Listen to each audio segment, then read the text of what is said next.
WWE reportedly very interested in signing a AEW wrestler.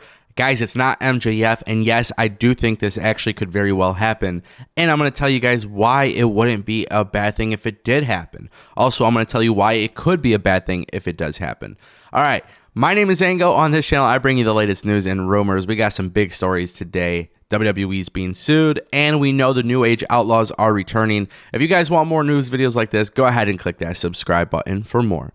All right, guys, new Age Outlaws is in fact returning, but no, they are not returning to the ring. No, they will not be tag teaming on AEW. No, they will not be tag teaming on the indies. Instead, Dogg did confirm that they will be reuniting. He is not lacing up the boots, but he will be doing expos, right? He's going to be offering his wealth of knowledge, whether it's seminars and all that stuff, coaching opportunities. He's going to be helping the upcoming talent in the wrestling world, and this is beautiful stuff. I'm very excited about it. But I think AEW needs to do something here because for a long time, I've kind of talked about AEW not really having a developmental system.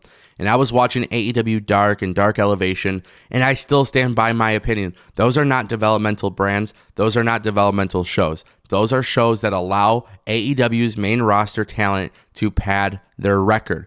And this is because AEW puts a huge focus on wins and losses and the ranking system, and it looks better when somebody has a ton of wins and versus a ton of losses.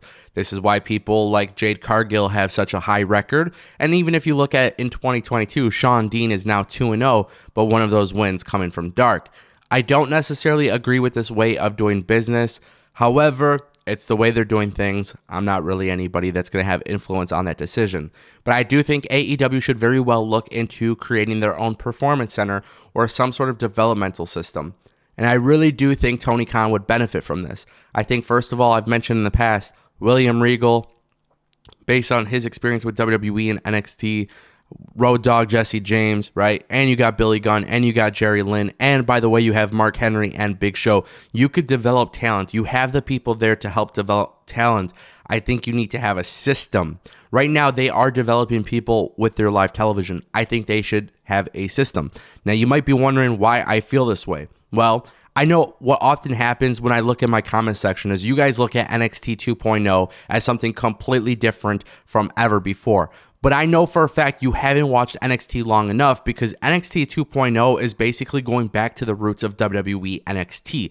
And this is proof. 2012, 2013, 2014, 2015, 2016, 2017 was very minimal. There were very minimal amount of indie wrestlers in WWE NXT that were notable. For a very long time, WWE brought in a few indie wrestlers here and there. We saw it with Kenta. We saw it with Finn Balor. We saw it with a few people. But aside from these few people, we didn't really get too many indie wrestlers, right? Kevin Owens, Tyler Black, right? Like, we've seen them come and go. But for the most part, WWE was trying to develop their own talent.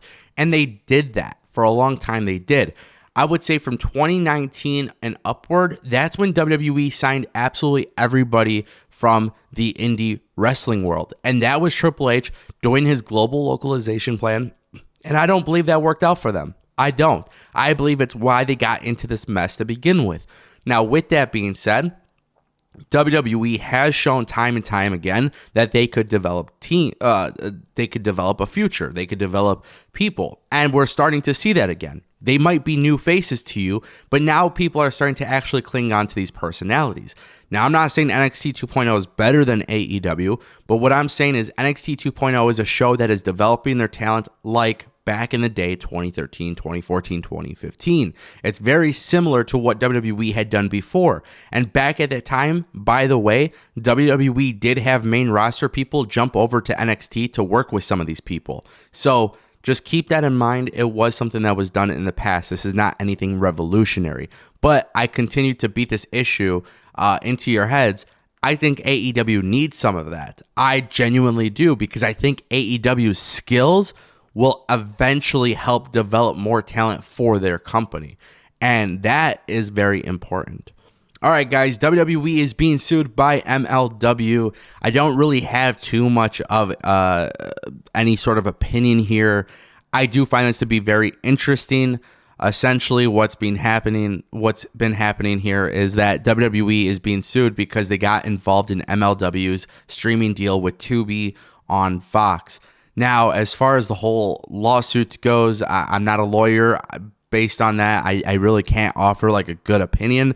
However, I do want to point out Joey Janela did tweet something out about MLW having no GCW clause in their contracts, which, if you guys are unaware, GCW is growing very quickly, very fast, and I find that to be very interesting, but I will let you guys form your own opinion on that story. All right, guys, and for today's final video or final news stories, we are going to be talking about something big. But right now, I need you guys to shift your focus to Ango Plays. If you guys could help a brother out, we're almost at 1,000 subscribers. It's my new channel where I bring you guys AEW video game coverage, WWE 2K22, the wrestling code, and all that good stuff. All right, guys, WWE reportedly very interested in signing Wardlow. This news came from WrestleVotes on Twitter. I'm going to read the tweet.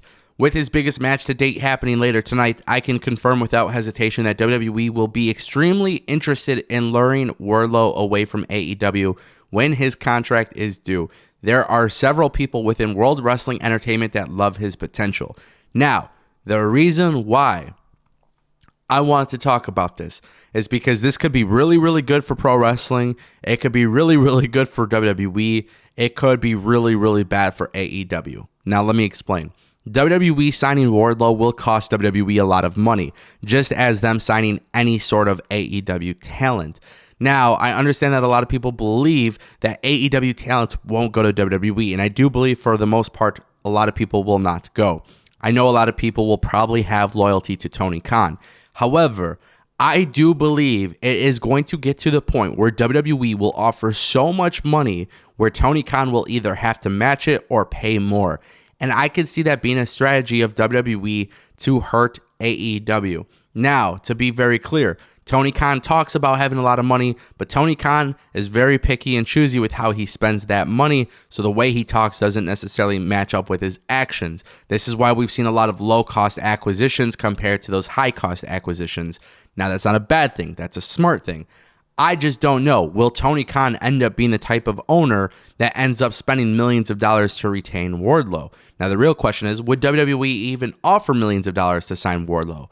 I mean, it's not impossible. The idea that AEW exists and we have two companies with a shit ton of money is interesting to me because somebody is going to have to pay a lot of money to retain talents. And that's not just WWE signing Wardlow. That's WWE possibly re-signing Randy Orton or Edge or whoever it may be. Because I know a lot of you think that it's impossible, but I don't believe it is impossible. I think once somebody becomes a free agent, I think everything is off the table. I think every option is there, and I could see Tony Khan spending that type of money. Now, Wardlow is a great talent. I've always said from the beginning, from the moment that Wardlow debuted, he looks like a WWE talent through and through. He looks like somebody that WWE would definitely book and make him, a big deal. I do genuinely believe that. I do think Wardlow has a slow burn in AEW, but I do think this could open up a lot of opportunities between both companies, especially when it comes to the free agency stuff. But that does scare me a little bit because I don't want to see Tony Khan spend $10 million to retain Wardlow. And I don't know if Wardlow is worth $10 million in WWE. But the reason why I bring that up is because at this point, you just never know. Maybe WWE will try to get AEW to spend as much as money as possible just to hurt their overall business. I could see WWE doing that. But I do think this actually helps create a healthy competition. Let me know what you guys think in the comment section down below. Thank you so much for watching. Peace.